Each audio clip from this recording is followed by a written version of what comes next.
a través de la Subsecretaría de Educación Básica y en colaboración con Educación con Rumbo, Club Educadores por la Excelencia y Suma por la Educación, pues les deseamos que estén ustedes muy bien. Les enviamos un saludo a todos los rincones de la República Mexicana que ya vimos que están presentes desde Nayarit, La Paz, Baja California, Yucatán, Colima, Michoacán, Veracruz, Tlaxcala, muchos estados de la República hemos visto que ya están incorporándose a nuestro tercer webinar de la segunda fase en la que Club Educadores por la Excelencia pues ha tenido la fortuna de colaborar con la Secretaría de Educación Pública, a quien agradecemos enormemente que nos permita compartir lo que nuestros expertos tienen para ustedes. Maestros, es un gusto esta tarde contar con el doctor José de Jesús Velázquez, una persona con muchos años de experiencia, con muchos años en la investigación, pero sobre todo con quien podemos decir en Club EPE con orgullo, contamos con él cada vez que lo necesitamos. Y quiero platicarles un poquito de quién es el doctor, ¿sí? José de Jesús Velázquez es maestro en educación con intervención en la práctica educativa, doctor en desarrollo de competencias educativas, autor de 25 libros sobre metodologías innovadoras para el aprendizaje, participante en la Universidad de Turku en Finlandia en el programa de inmersión pedagógica para líderes educativos, certificado como profesor para impartir clases en ambientes virtuales de aprendizaje, creador del proyecto Hiperlibros, reinventando la lectura en la sociedad del conocimiento. Fue maestro frente a grupo en todos los niveles educativos durante 28 años. Actualmente se desempeña como director de proyectos especiales en el Centro de Investigación Educativa y Capacitación Institucional, CIESI. Es también director general de Frobel Educación, Editores S.A.D.C.B. Y seguramente también es una persona muy conocida por todos ustedes porque él recorre la República Mexicana junto con nuestra invitada del lunes pasado, Patricia Frola, pues para compartir con todos los maestros lo que ellos van construyendo en favor de la educación. Doctor Jesús, muchísimas gracias por estar con nosotros, por haber aceptado nuestra invitación. Y les recuerdo que este es un webinar introductorio a un curso que tenemos ya montado en la plataforma de Club Educadores por la Excelencia. Bienvenido, Jesús, y no te robo más tiempo. Adelante. Sí, muchas gracias, Gina, por la presentación. Gracias por la invitación a Club EPE Educadores por la Excelencia, una institución a la que apreciamos mucho, queremos mucho y tenemos lazos profesionales muy, muy profundos. Un agradecimiento igual a la Secretaría de Educación Pública, a la Subsecretaría de Educación Básica. Y bueno, el día de hoy vamos a hablar de estrategias didácticas para el aprendizaje situacional. Este tema, desde que acordamos con Club EPE de hacerlo, de cargar este curso en la plataforma de Club EPE, desde donde está ofreciendo a quien lo requiera, me ha emocionado mucho por las posibilidades que se abren a raíz de la situación actual, que desde mi punto de vista nos ha traído en el área educativa oportunidades que no podemos desaprovechar y que seguramente son situaciones que llegaron para quedarse. Hay formas de trabajo que hacía tiempo estaban tocando la puerta y no les abríamos, pero que todas las condiciones estaban justamente para poder aplicarse e innovar en educación. Uno de estas formas de trabajo, una de las metodologías que son necesarias en la vida actual, porque así aprenden los chicos de hoy, son justamente estas que pertenecen al aprendizaje situacional. Empiezo aclarando primero por qué situacional y no situado, como lo hemos escuchado muchas veces. Bueno, en diferentes fuentes hemos visto la traducción que se hace de metodologías, de tendencias, y esta tendencia hay autores que la manejan como aprendizaje situado, hay quienes la manejan como aprendizaje situacional. A mí en lo personal y en el grupo de investigación del Centro de Investigación Educativa y Capacitación Institucional, eh, acordamos, hicimos la conclusión de que le llamaríamos aprendizaje situacional, porque situado nos da idea mucho del lugar o de pasado por el participio con el que termina. Y situacional, en cambio, con el sufijo al, significa relativo a una situación. Entonces, lo hemos difundido como aprendizaje situacional, es decir, aprendizaje relativo a situaciones, enfatizando en las situaciones. Para ser muy concreto y tratar de abarcar lo más que se pueda en la temática para que nos llevemos mucho de lo que podamos abarcar en este tiempo que es un tanto limitado, pero trataremos de redondear el tema. El aprendizaje situacional partiría de una pregunta para poder decidir su implementación. Es decir, tendríamos que seguir pensando, como muchos lo hemos hecho y lo seguimos haciendo, de que lo que se enseña en la escuela debe ser útil a las personas que aprenden para aplicarlo en la vida, ¿sí? O debemos llevar la vida a la escuela. Bueno, para abreviar en esa reflexión, yo tengo la seguridad de que en lugar de seguir pensando que lo que se aprende en la escuela debe ser útil en la vida, creo que es más favorable cambiar el paradigma y pensar en llevar la vida a la escuela. Una de las premisas básicas del aprendizaje situacional es ese.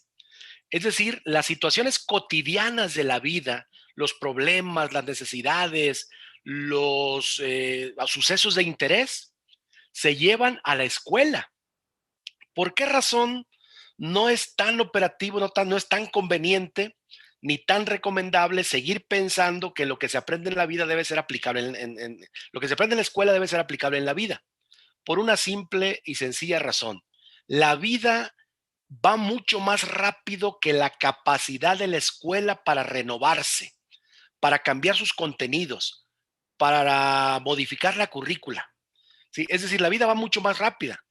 Entonces, si quisiéramos a aplicar lo que se aprende en la escuela en la vida, pues la escuela por lo menos tendría que ir al mismo ritmo que va la vida, y eso cada vez se está haciendo imposible porque los cambios son vertiginosos. Entonces, una premisa, repito, del aprendizaje situacional es llevar la vida a la escuela.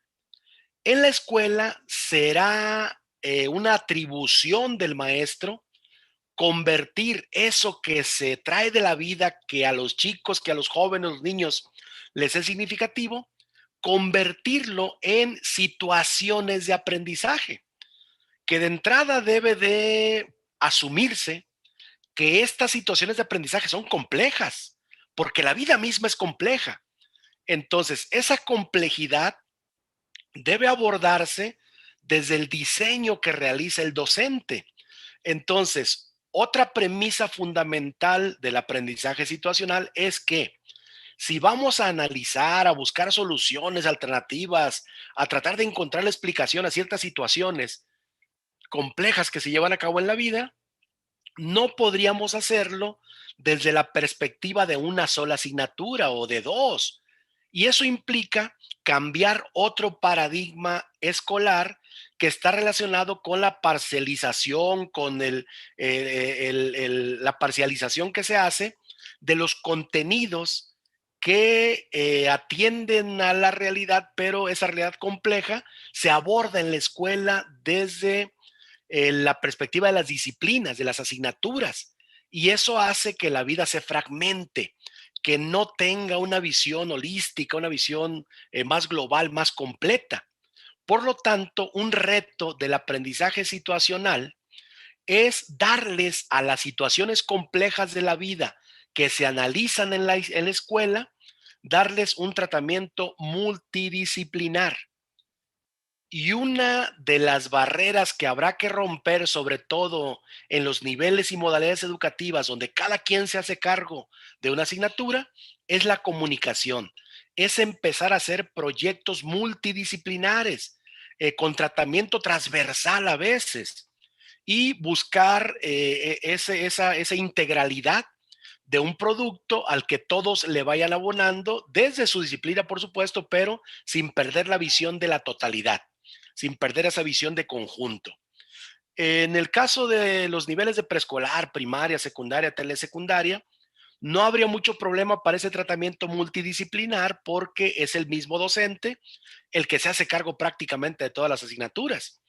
Pero en niveles educativos o modalidades como las secundarias técnicas, generales, algunos bachilleratos, los bachilleratos o educación superior, donde cada quien aborda la formación de los educandos desde su asignatura, pues habrá que primero enterarnos, darnos cuenta, transitar hacia ese tratamiento multidisciplinar en la comunicación con otros colegas, ¿sí? Bueno, un problema complejo, una situación compleja, no puede resolverse desde una sola asignatura. Habrá que darle de entrada tratamiento multidisciplinar y ese ya es un primer reto. Otro reto importante del aprendizaje situacional es darnos cuenta que no podemos limitarnos solamente al abordaje disciplinar porque nos llevaría al hecho simple de que los educandos se apropien de contenidos programáticos y que se le dé demasiada importancia al ámbito teórico conceptual. Y el ámbito teórico conceptual, el apropiarnos de contenidos, de conocimientos, nos lleva en el mejor de los casos a tener una visión metacognitiva. Pero esa metacognición no es suficiente. Habrá que trabajar también sobre la parte procedimental, inculcar a partir del análisis de problemas, situaciones, necesidades que requieren solución, habrá que promover una visión heurística, es decir, buscar soluciones creativas. La heurística es la ciencia del método, la que nos lleva a buscar los cómo, a buscar caminos, a idear, a echar mano de la creatividad para buscar la solución de los problemas. Y esta visión todavía está en un proceso de construcción en lo que no se ha avanzado mucho. Es decir, históricamente, en las escuelas hemos llenado cabezas, hemos impartido conocimientos, hemos abonado, le hemos apostado a lo disciplinar, pero pocas veces se le da un tratamiento metodológico, me refiero, para desarrollar esa visión heurística, que las personas, los educandos, aprendan los procedimientos, los cómo, los métodos, el paso a paso, para poder encontrar soluciones creativas fundamentadas, por supuesto. Otro elemento importantísimo que habrá que promover y que de hecho se aborda desde el aprendizaje situacional es el plano axiológico, el plano valoral. Es decir, si yo quiero abonarle a la integralidad de la formación de los sujetos, pues tendré que buscar metodologías que permitan que se apropien de los contenidos teórico-conceptuales, pero que también se hagan de los procedimientos, sean expertos en los cómo, en métodos, en construcciones para encontrar respuestas. Pero también habrá que abonarle al plano axiológico, valoral, para que tengamos estudiantes que, además de que tengan conocimiento pleno, metacognitivo en su formación, pues también tengan respuestas a partir de lo procedimental, pero también que actúen con valores, con actitudes, ¿sí? Y promover a través de la metodología el respeto, la responsabilidad, la tolerancia, la libertad, los valores. Porque la axiología es eso, es la teoría del valor, de lo que se considera valioso. Si yo quiero verdaderamente abonarle a los tres planos, pues debería tener como una de las metas intermedias la formación de conciencia. Y la escuela debe ser formadora de conciencia social en las personas. Y esa conciencia social, pues solamente se va a lograr cuando desde la escuela, desde la formación, desde las acciones intencionadas que tiene la educación formal, pues le abonemos a la visión metacognitiva, a la visión heurística y al plano axiológico valoral. Porque si quiero desarrollar conciencia, necesito la conjunción de los tres elementos. Y de esa forma, la escuela se convertiría en semillero de personas con una sólida conciencia social, porque es cuando se es consciente de un problema, cuando podemos, ahora sí, pasar al plano de la acción transformadora, la acción que incide en los problemas para solucionarlos o por lo menos para atenuar sus consecuencias, ¿sí? Bueno, todo lo anterior tiene relación, por supuesto, con estrategias didácticas que puede y debe, además, adoptar un docente para darle al proceso de enseñanza-aprendizaje ese matiz de educación transformadora, formadora de conciencia, por medio de la implementación de estrategias didácticas propias del aprendizaje situacional. ¿Cuáles serían? Miren, todo lo anterior que acabo de explicar lo resumo en el siguiente esquema. Es decir, ¿qué debería de estar haciendo la escuela? Bueno, tomar los problemas de relevancia social, lo que está llamando la atención, de lo que se está hablando, lo que está ocasionando problemas, consecuencias, la mayoría de las veces negativas, y desde el en situaciones de aprendizaje esos problemas o necesidades de la vida social y darle un tratamiento multidisciplinar para formar, además de una visión metacognitiva, una visión heurística y fortalecer el componente axiológico como detonante del valor de la actitud, todo con la finalidad de formar conciencia social, porque solamente cuando se es consciente del problema y de sus consecuencias es cuando las personas se deciden a actuar. Y es la acción y nada más que la acción, primero en el plano individual, luego en el plano colectivo, la que va a incidir en la solución o por lo menos en atenuar las consecuencias de los problemas de relevancia social que todos los días estamos viendo y que no encuentran solución, al menos no sistemáticamente a partir de la formación de la ciudadanía en las instituciones educativas. Y aquí, llegando ya al plano de las estrategias didácticas, nos podíamos preguntar, ¿y cómo se puede hacer eso desde la escuela?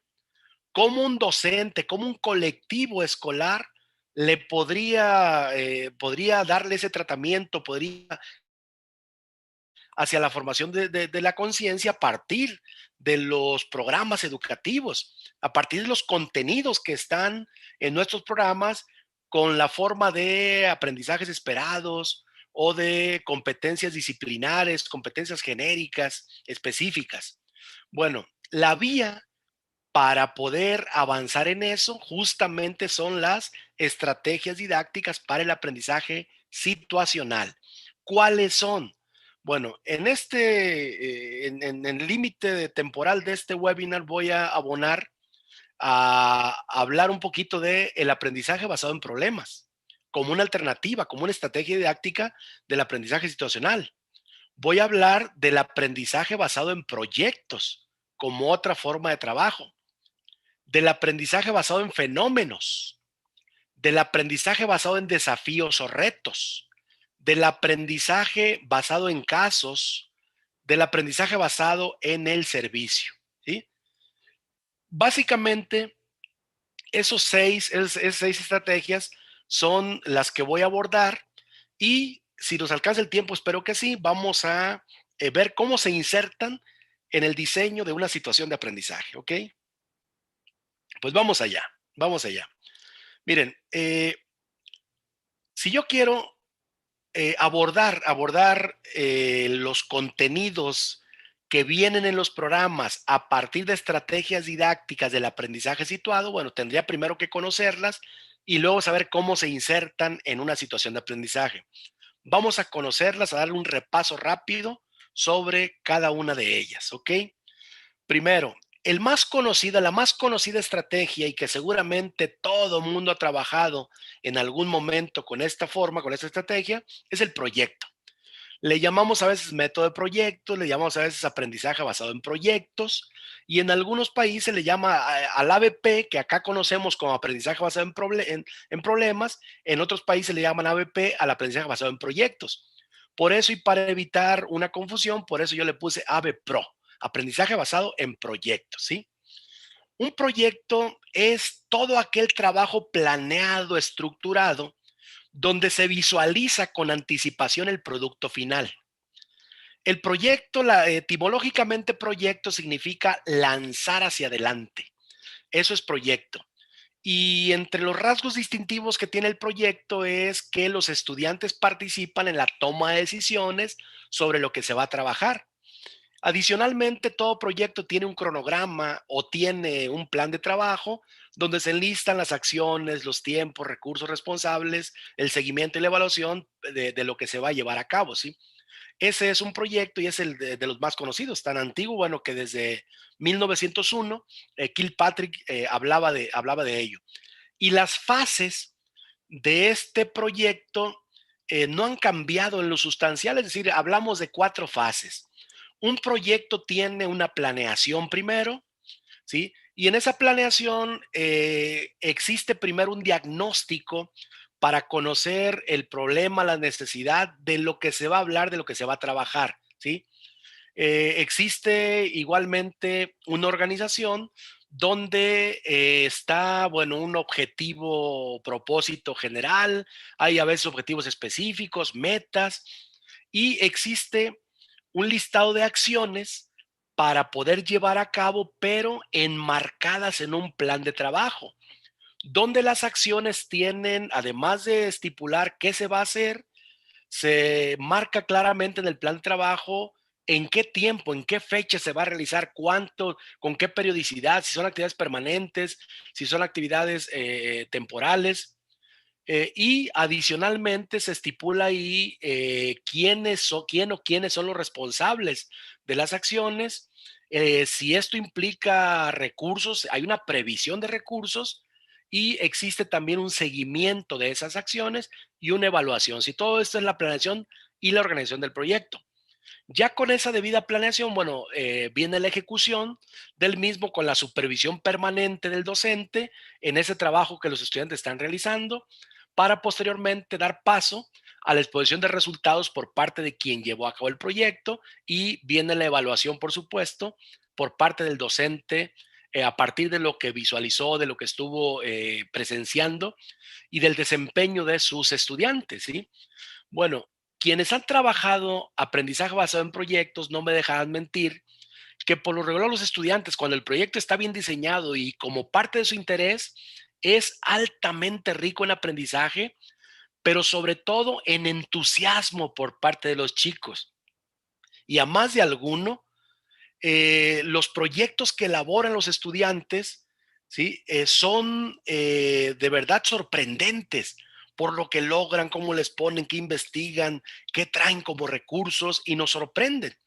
Y hay quien en ocasiones considera que esto es muy llamativo, que esto es muy favorable, sin embargo dicen, pero perdemos mucho tiempo, cuidado, no se pierde mucho tiempo justamente porque es el docente quien diseña la situación de aprendizaje en donde el proyecto es una estrategia, pues debe echar mano de la pericia para poder hacer que los contenidos de aprendizaje se desarrollen en el cuerpo de este proyecto, de manera que además de llamativo, además de interesante, divertido para los estudiantes, se pueda abonar a la formación integral donde los contenidos de aprendizaje se desarrollen, se logren, pero lo más valioso es ese desarrollo integral donde las personas asimilan contenidos de aprendizaje, pero también procedimientos y actitudes que ponen en juego cuando están solucionando, organizándose, delegando, buscando, ¿sí? Entonces, es una de las alternativas del aprendizaje situacional. Otra es el ABP, aprendizaje basado en problemas. Bueno, ¿en qué consiste? Y lo digo de manera muy sucinta, de manera muy breve. Miren, ante un problema, pues tiene que ser un problema que aqueja a la comunidad, que los estudiantes mismos de la escuela que lo van a abordar padecen las consecuencias de ese problema. Después de comentarios de hablar de ese problema, le corresponderá al docente redactar los detalles de ese problema con todos los elementos posibles para suscitar la reflexión, el análisis, la búsqueda, el intercambio de opiniones. Y una vez que tenga esa redacción detallada del problema, forma al grupo en equipos y la primera indicación es el paso número 1, que es pedirles a los estudiantes que lean el problema, que comenten el contenido de la redacción y que traten de entender, de comprender todos lo mismo, que se pongan de acuerdo. Este primer paso favorece, es obvio, la comprensión de la lectura.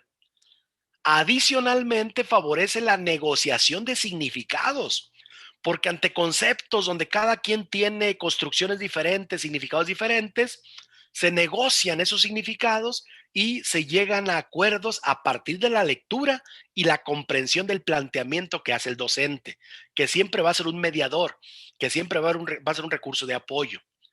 El segundo paso y la segunda indicación que el docente debería dar a los estudiantes es que hagan un cuadrito, un cuadro de 2 columnas, y en la primera columna redacten lo que conocen de ese problema, y en otra columna lo que desconocen de ese problema. Por supuesto, lo que conocen se convierte en materia de estudio, de aplicación, y lo que no conocen en materia de investigación.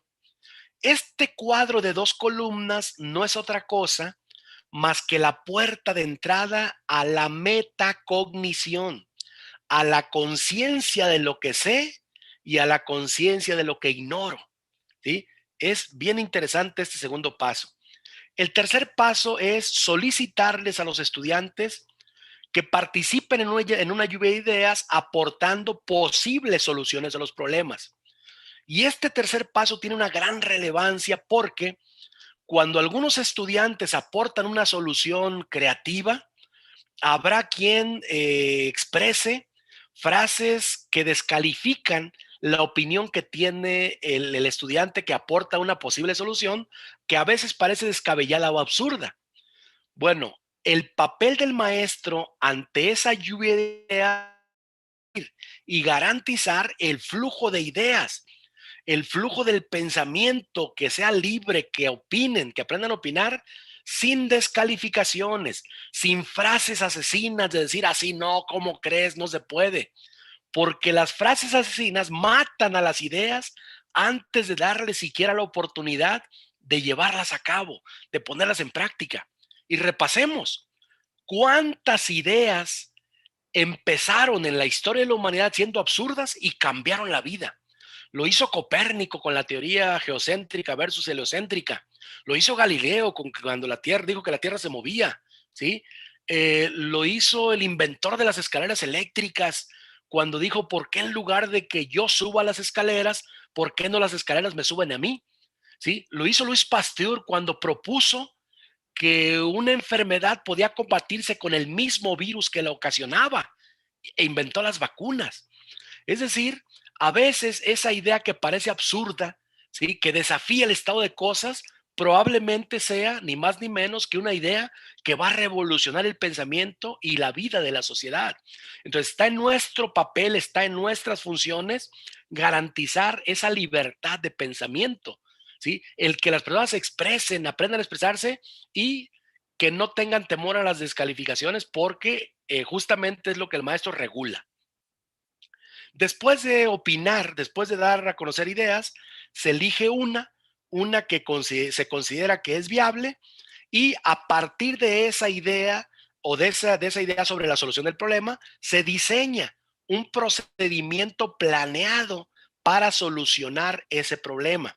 Y ese procedimiento planeado no es otra cosa más que establecer las acciones, el tiempo, los recursos, los responsables, el seguimiento para poder incidir en ese problema.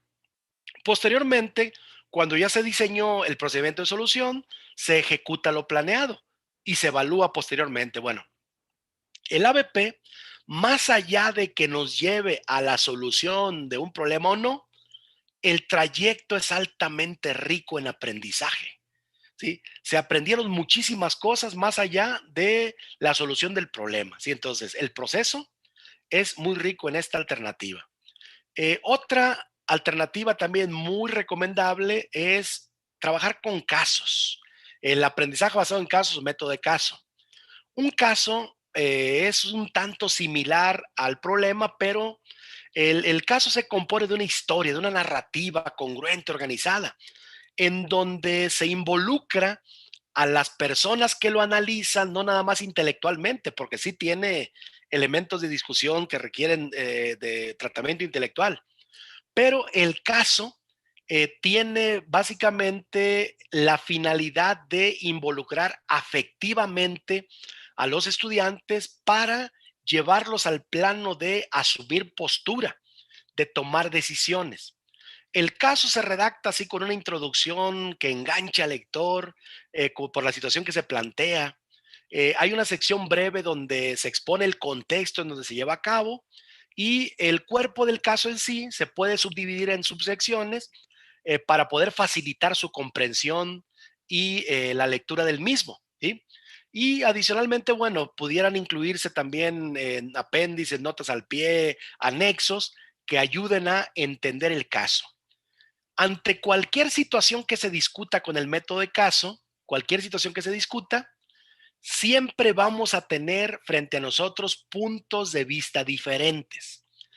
Es decir, cuando les pones un caso a analizar de una familia que decidió emigrar a Estados Unidos y al no poder pasar la frontera se quedaron en Tijuana, consiguieron trabajo, una chica se hizo un novio ahí en la escuela donde iba, el papá consiguió un trabajo muy bueno y estaban en el dilema de pasar o no pasar a Estados Unidos. Bueno, se les plantea, se le hacen algunas interrogantes, se suscita la discusión del caso y se pide la opinión de las personas. Invariablemente, va a haber opiniones encontradas. Justamente de eso se trata, de que el docente sea garante de que se discuta, pero se respete. Es decir, debemos aprender en este proceso formativo que si yo pienso de la manera como lo hago y las ideas, las opiniones, los puntos de vista son diferentes o contrarios a lo que piensa otra persona, pues debo entender que cada uno de nosotros fue formando su pensamiento, fue formando su ideología, fue formando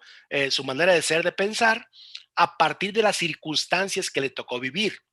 Y si otra persona no piensa de la manera como yo lo hago, no opina lo mismo, tenemos argumentos contradictorios, es porque la otra persona tiene una perspectiva distinta porque su formación también fue diferente.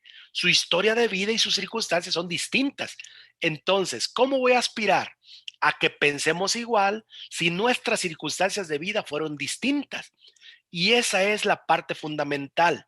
Darme cuenta que una cosa es la opinión, el punto de vista, la postura y otra diferente la persona. Y cuando discutimos, podemos darnos hasta con la cubeta, mi opinión contra la tuya, mi punto de vista contra el tuyo, pero la persona se respeta. Al final somos los amigos y compadres de siempre, aunque pensemos diferente, porque nos reconocemos distinto. Es decir, aprendemos a discutir, aprendemos a realizar confrontaciones de ideas, de opiniones, de puntos de vista, pero no de personas, sin enojarnos. Imagínense llegar a lo que decía Voltaire en la Revolución Francesa. Podré no estar de acuerdo en lo que opinas, pero voy a defender hasta con mi vida el derecho que tienes de decirlo. ¿Sí? De eso se trata y eso es altamente rico en la formación de conciencia y en la convivencia en una sociedad. Eh,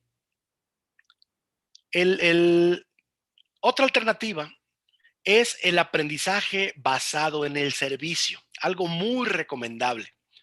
En el aprendizaje basado en el servicio se trata de que los estudiantes aprendan y se desarrollen aplicando lo que se aprende en la escuela a través de la participación activa en experiencias de servicio que la propia escuela, que los propios docentes organizan previamente a partir de una planeación didáctica, ¿sí? Vinculando directamente con las necesidades de la comunidad y del entorno del cual formamos parte y que siempre va a haber una oportunidad de llevar el servicio a quien lo necesite.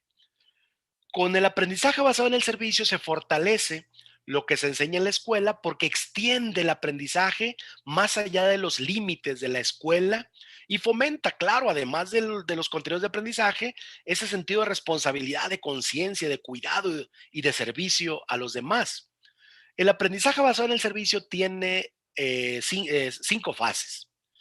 Es decir, debemos iniciar cuando se planea, cuando se hace la planeación de esta estrategia. Primero se hace un diagnóstico participativo, es decir, primero se platica con la comunidad a partir de los representantes que va a recibir el servicio. Y tiene que haber 3 instancias en esa primera reunión de diagnóstico participativo.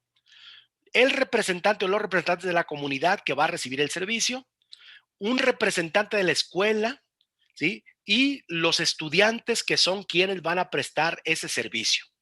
A partir de escuchar las necesidades, a partir de opinar de qué podría ser mejor, llegan a un acuerdo, ¿sí? De qué tipo de servicio es útil, ¿sí?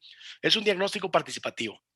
Los estudiantes con sus maestros, su maestro, se van al salón de clases y empiezan a hacer el diseño y la planificación de ese proyecto de aprendizaje basado en el servicio, ¿sí? ¿Qué van a hacer? ¿Cómo lo van a hacer? ¿Quién va a participar?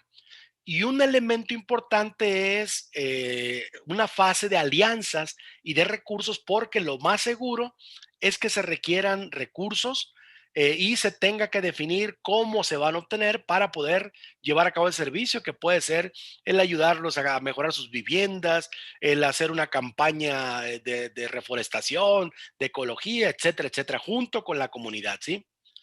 Viene después la fase de implementación y gestión del proyecto, que ya es la puesta en práctica, y vendrá posteriormente una fase de evaluación y sistematización.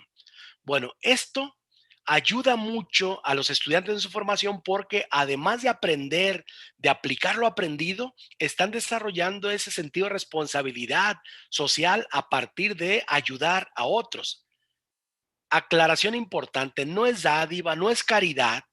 El servicio se realiza con la comunidad en vez de para los miembros de la comunidad, ¿sí?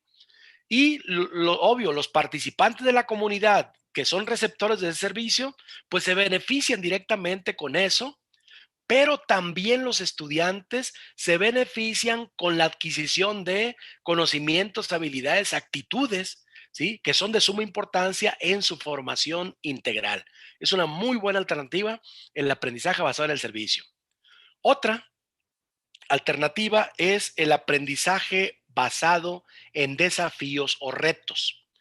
Originalmente, este aprendizaje basado en desafíos se le atribuye a la empresa Apple, que fue quien dicen que lo creó, ¿sí? En inglés se le conoce como CBL, Challenger Based Learning, y básicamente el aprendizaje basado en desafíos es un tanto complejo para los alcances de la escuela, porque implica también hacer un diagnóstico, poner un reto, hacer ciertas preguntas guía, poner tiempo límite, recursos y demás. Pero para simplificar este aprendizaje basado en desafíos o retos, desde la experimentación, desde la práctica, hemos hecho 4 requisitos, 4 pasos para poder convertir prácticamente cualquier construcción social, cualquier situación a abordar por parte de los alumnos en la planeación del maestro. Los alumnos se involucren y participen en retos. Es decir, quieres que los alumnos se emocionen, se entusiasmen, participen activamente, muy motivados, que no sientan que el tiempo pasa. Cumplamos con los siguientes 4 requisitos. Si los vas a poner a hacer una maqueta, componer una canción, a realizar una dramatización como reto, como desafío, mira, garantiza que tus estudiantes hayan recibido lo siguiente. Número 1, que sepan claramente qué van a hacer. Claridad en la tarea, ¿sí?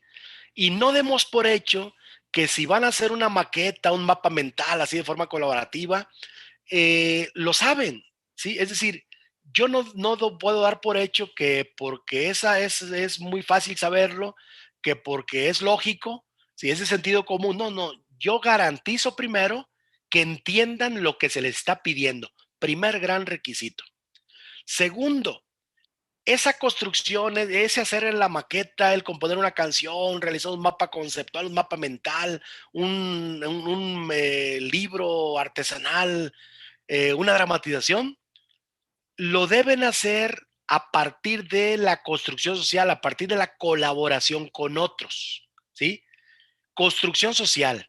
El trabajar con otros es un elemento de organización altamente relevante porque las personas tenemos necesidades distintas y si yo quiero que se motiven, debemos recordar que las necesidades de las personas despiertan el interés y el interés a su vez detona motivación, de tal manera que necesidad, interés y motivación son elementos que van concatenados. El trabajar con otros a partir de la construcción social a través de un trabajo colaborativo es un detonante de la motivación justamente porque satisface la necesidad de comunicación, de pertenencia, de aceptación, de reconocimiento, de comunicación. Por eso nos encanta el trabajar con otros. A lo que les pongas a realizar a tus estudiantes, ponle criterios de calidad. Y los criterios de calidad es una atribución que desde el diseño de la situación de aprendizaje le corresponde al docente, ¿sí? Los criterios de calidad son las características que debe tener el producto que están realizando y que van a ser tomadas como base para que el docente emita su evaluación, ¿sí? Los criterios de calidad, ¿sí? Y finalmente se le pone tiempo límite, es decir, cuánto tiempo tenemos para realizar la actividad, ¿sí? Y cuando lo que les pongo a hacer a mis estudiantes, una maqueta, un programa de radio, un noticiero de televisión, un video, un tutorial en video, tiene estos 4 elementos: claridad en la tarea, construcción social, criterios de calidad y tiempo límite, se convierte, no lo duden, en una actividad retadora. Finalmente, les hablaré del aprendizaje basado en fenómenos que pudimos conocer el año pasado en Finlandia y que vimos a los alumnos un día a la semana trabajar no con su grupo y con las actividades propias de la organización de un grupo, no, trabajar con otros estudiantes de otros niveles educativos, de otros grupos, a partir de el interés por estudiar un fenómeno que ellos eligieron y que por eso era un fenómeno altamente interesante, ¿sí? En el aprendizaje basado en fenómenos no hay reglas estrictas, se busca promover la creatividad, la imaginación, a través del estudio de situaciones de vida, de la vida real, que los propios estudiantes han seleccionado. Para entender un poco esto, les comento que el aprendizaje basado en fenómenos es muy parecido. De hecho, la semejanza es muy clara. Así como lo vimos en Finlandia, que tiene como características la holisticidad, la autenticidad, son contextualizados, pero es muy parecido a lo que teníamos en nuestras escuelas como clubes, los famosos clubes. Es decir, se parece muchísimo el aprendizaje basado en fenómenos a los clubes. La única diferencia que pudimos ver es que ellos en Finlandia echaron mano de organizaciones de la sociedad civil para que pudieran ir a la escuela a compartir su experiencia, su asesoría con los propios estudiantes. Imagínense entonces un club, por ejemplo, de artes, un club donde se promueven las actividades artísticas. Y en ese club de actividades artísticas se cuenta con la complicidad, el apoyo, la colaboración de una organización de la sociedad civil que está apoyando a los estudiantes en lo que ellos promueven en la sociedad, pero lo están fomentando los estudiantes. O un club deportivo que va a la escuela a apoyar las actividades de la escuela, ¿sí? O una empresa que trabaja algunas actividades que son propias de un estudio o de un área de interés de la propia escuela, ¿sí? Entonces, de esa manera resolvieron, pero es increíble ver a los estudiantes tan involucrados en esta actividad, en el aprendizaje basado en fenómenos. Bueno, finalizo. ¿Cómo insertar estas alternativas metodológicas, cómo insertar estas estrategias didácticas del aprendizaje situacional en la planeación didáctica cotidiana? Miren, lo hago muy rápido. A partir del aprendizaje esperado o los aprendizajes esperados, el docente tiene que diseñar, lo dije hace rato, situaciones de aprendizaje. Situaciones de aprendizaje, pues que tienen que ser complejas. Bueno, una situación de aprendizaje encuentra en la estrategia didáctica el corazón de la misma, ¿sí? Las estrategias didácticas pueden ser diferentes tipos. Yo puedo decidir hacer un cartel, un mapa mental, una maqueta, una exposición, una investigación, pero debo tomar en cuenta que según el aprendizaje esperado que quiero lograr, va a ser el tipo de estrategia didáctica. Es decir, hay aprendizajes esperados muy sencillos, muy simples, de nivel taxonómico 1, 2, ¿sí? Y hay contenidos de aprendizaje de nivel taxonómico 3, 4, 5, 6, ¿sí?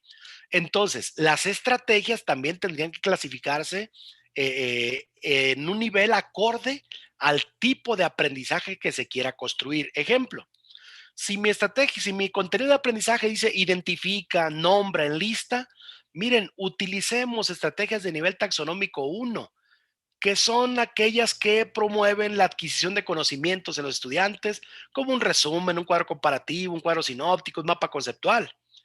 Pero si el aprendizaje es de nivel taxonómico 2, por ejemplo, bueno, hagamos un debate, una dramatización, una maqueta. Pero ya para los aprendizajes esperados de nivel taxonómico 3, los que implican desarrollo de competencias para la vida, manejo, desarrollo de la transversalidad, que requieren ya periodos más amplios de aplicación, ahí sí tendríamos que utilizar, por ejemplo, el aprendizaje basado en problemas, tenemos que utilizar en los proyectos, el método de caso, aprendizaje basado en el servicio, etcétera, etcétera, que es justamente lo que les acabo de decir en esta exposición, ¿sí? Y no perder de vista que cualquier estrategia didáctica se va a desarrollar en dos diferentes momentos. Interactividad, interacción. Interactividad es la relación del sujeto que aprende con el objeto de aprendizaje. Interacción es la construcción social, el trabajo con otros. Es decir, si mis estudiantes van a hacer un proyecto, por ejemplo, la Feria de las Ciencias, o van a hacer una maqueta de la reproducción celular, pues primero tienen que hacerse expertos en el tema a través de las actividades, estrategias técnicas en las cuales el docente es experto. Esta es la interactividad, ¿sí? Relación del sujeto que aprende con el objeto de aprendizaje. Y ya cuando sean expertos en el tema, que tengan los conocimientos, entonces nos reunimos con otros y junto con los otros, pues hacemos esa construcción social, esa actividad retadora, que nos va a permitir ya en conjunto intercambiar ideas, tomar acuerdos, tomar decisiones, confrontar puntos de vista, discutir, delegar funciones, resolver problemas, echar mano de lo que tenemos en el entorno. Y eso no es otra cosa más que desarrollar competencias para la vida, para aprender a resolver problemas de la vida, ¿sí? Entonces, cuando ya tengo la estrategia, bueno, esa estrategia se desarrolla, se lleva a cabo y el docente está atento en los aspectos conceptuales que movilizan los estudiantes, en los aspectos actitudinales, procedimentales, y todo junto es parte de un desempeño que voy a evidenciar, que van a evidenciar mis estudiantes, ¿sí? Y que es ni más ni menos que el componente principal del desarrollo de competencias. Y con los criterios de calidad que previamente establecí para el desarrollo de la actividad, yo hago mis indicadores de evaluación para enfocarme en ese desempeño de mis estudiantes, toda una organización para poder llevar a cabo a los estudiantes a un desarrollo integral, ¿sí? Que desarrollen con eso lo que yo decía al principio, que es lo referente a el fortalecer el componente axiológico, metacognitivo, el componente heurístico, axiológico, para desarrollar conciencia, ¿sí? Una conciencia social que posteriormente nos mueva a la acción transformadora, a la acción que incide en la solución de los problemas y podamos con ello tener una sociedad participativa desde la escuela, que es el semillero de la formación de conciencia.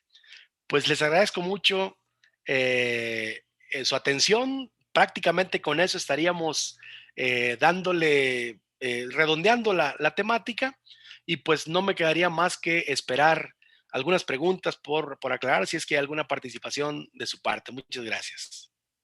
Muchísimas gracias a ti, Jesús. Bueno, pues muchas felicitaciones, muchos agradecimientos por la información.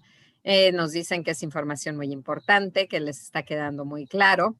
Y pues tenemos algunas preguntas. Por ejemplo, dice la maestra Coco Vega, ¿cómo empezar a cambiar la práctica docente para adoptar esta forma de aprendizaje?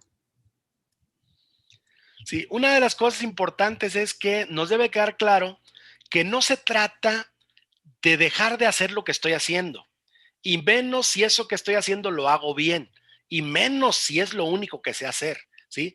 Se trata de analizar esas acciones que realizo, y ya con la estructura metodológica del aprendizaje situacional, pues simplemente poner eso que hago en la repisa metodológica correcta.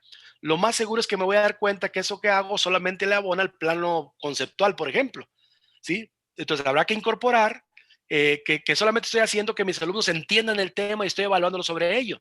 Entonces habrá que agregarle a eso que hago, como lo hago, habrá que agregarle, digamos, una situación donde participen varios estudiantes y empezar poco a poco, ¿sí? Empezar poco a poco, porque de lo contrario, si queremos transformar rotundamente la práctica, a veces son experimentos que no resultan, ¿no? Yo creo que hay que ir poco a poco, y nos vamos a ir dando cuenta cómo los estudiantes se apropian y les encanta esta forma de trabajo, y me obligan a mí también a irme moviendo hacia allá.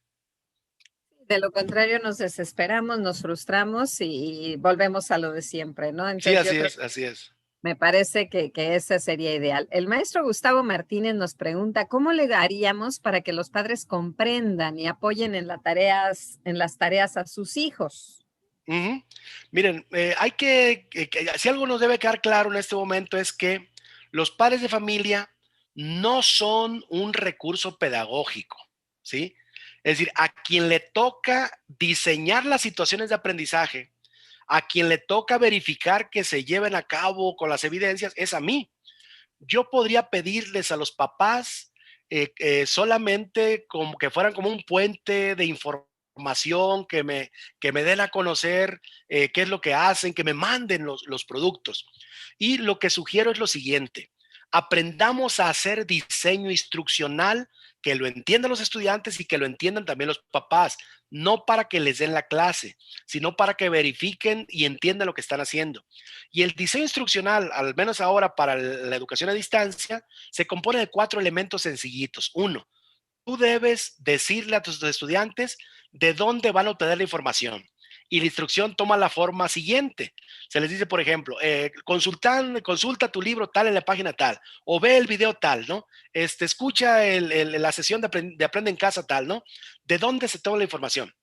Segundo elemento importante: ¿qué van a hacer con eso? Después de que consulte información, ¿qué van a hacer? Enlista las ideas principales, subraya, ¿sí? Después, ¿qué producto deben construir? Y finalmente, ¿cómo se lo van a hacer llegar a su maestro? Estos 4 elementos del diseño instruccional te pueden servir si usas plataforma o si usas cualquier otro medio para comunicarte, ¿sí? Entonces es importante que las instrucciones las entiendan todos, ¿sí? Y de esa forma el papá, bueno, no le va a dar la clase, simplemente va a orientar para que puedan involucrarse, ¿sí? Pues ahí tienen, maestros, los pasos para una clase rápida, por supuesto, ¿no? Ujú. María del Carmen Romero nos dice, súper interesante y me sería más significativo si los pudiera presentar con un ejemplo. ¿Qué hay de nuestro curso? Ah, claro, claro. Miren, justamente lo que incluimos en la plataforma de Club EPE para poder para que este curso fuera muy significativo, fueron ejemplos de docentes recopilados, sistematizados para poder entenderlos. Les pongo un ejemplo rapidísimo. En aprendizaje basado en problemas, por ejemplo, tomamos el caso de una escuela en donde los estudiantes se involucraron en el ahorro de energía eléctrica de su comunidad. Un verdadero problema en una zona calurosa donde había exceso consumo de energía eléctrica, y donde los estudiantes lo tomaron el problema como suyo, realizaron prácticamente todo lo necesario para poder incidir en la solución de ese problema y lo lograron. Y es un caso documentado, real, reciente. Además, entonces, estos ejemplos, bueno, son propios de las escuelas. Hay otro ejemplo de una secundaria donde hubo una plaga de gatos y de verdad, porque se reproducían libremente los gatos y fueron los propios estudiantes a partir de un proyecto los que lograron controlar esa población de gatos, no matándolos, no durmiéndolos como proponía alguien, no, realizando acciones primero para cuidarlos, protegerlos, darlos en adopción, esterilizarlos, ¿sí? Hacer actividades para conseguir para los alimentos. Y con ello, bueno, formamos personas conscientes, respetuosos de la vida, que cuidan los animales y que además aprenden que hay procedimientos para poder solucionar cualquier problema, ¿sí? Esa es la parte heurística. Así es. Y además a la vez que van leyendo, haciendo cálculos, así que las matemáticas, las ciencias, el español, todo está involucrado en este tipo de estrategias, ¿no? Que podríamos llamar holísticas. Dice Exacto. Celia Salvador Chávez.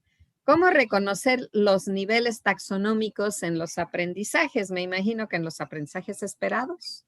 Sí, los aprendizajes esperados básicamente siguen basándose en la taxonomía de Bloom y es muy fácil teclear taxonomía de Bloom y Bloom propone 6 niveles taxonómicos, 3 del pensamiento simple, 3 del pensamiento complejo. Los 3 del pensamiento simple son conocimiento, comprensión y aplicación. Los de nivel 1, que son de conocimiento, se identifican por los verbos operativos, verbos que tienen un nivel como identifica, que es muy común en los programas. Identifica, bueno, ¿qué te está pidiendo? Que sepa qué es, dónde está, ¿sí? Entonces, para un aprendizaje de nivel taxonómico 1, las estrategias didácticas pues, también deben ser de nivel taxonómico bajo. Si te pide identifica, bueno, que en un dibujo, después de la explicación, que te diga cuáles son los elementos que lo componen y ya identificó. O sea, no necesita hacer un proyecto, un método de caso para que identifique, ¿no? Pero ya cuando el nivel taxonómico 2 es comprensión. Y los verbos con que se pueden identificar los de nivel taxonómico 2 son explica, confronta, compara, define, interpreta. Sí, son verbos que vienen ahí y que implican un nivel de análisis primario, pero que ya la persona pone en juego conceptos para poder hacer deducciones sencillas primero.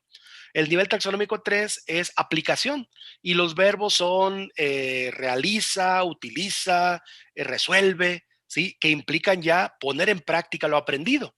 Y es importante que darnos cuenta que para poder aplicar habrá que comprender y conocer.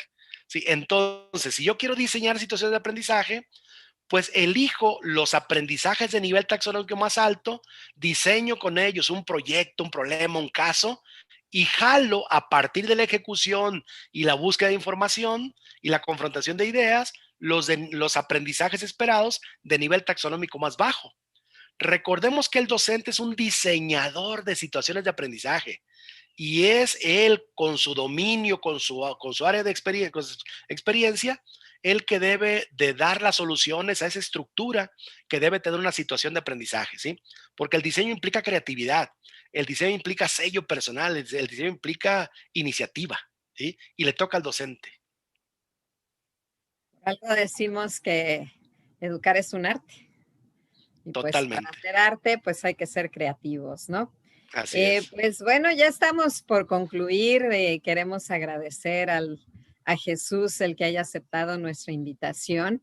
Y me gustaría concluir con 2 comentarios, Jesús, el maestro Raimundo Ramos. Bueno, primero la maestra Elvira Olvera nos dice, claro, preciso y específico. Gracias, me gustó mucho. Creo que con eso cierra pues lo que los maestros están sintiendo. Y alguien más, Raimundo Ramos, ¿por qué no tenemos un secretario de educación con este currículo? Las cosas serían muy diferentes.